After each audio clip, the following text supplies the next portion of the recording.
Georgie had bought a house and was with his inspector as they were about to walk through the house for an inspection. But they were shocked to find on a coffee table in the living room empty liquor bottles or two or three bongs. They went up to the attic and opened the door, Brad, and they found apparently something adult. We won't repeat it in a corner. So Georgie is wondering, is this typical for inspectors to see things like this?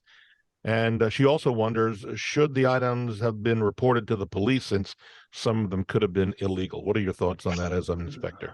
So an inspector is only there to look at the structure of the home.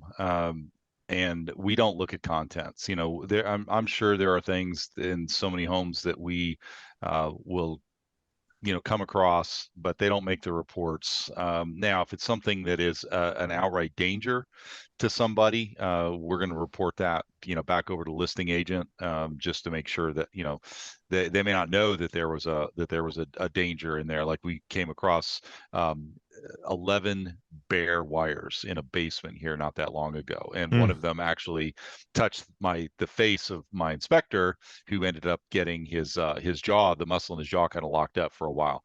But the dangerous things like that we will report. The other thing, a lot of times when we're doing commercial inspections, and we do a lot of these, particularly in multifamily homes or apartment complexes, there are areas that have locks on, say, hatches that go into the attic, and we have to gain access to those because we have to check firewalls and other systems in those attics.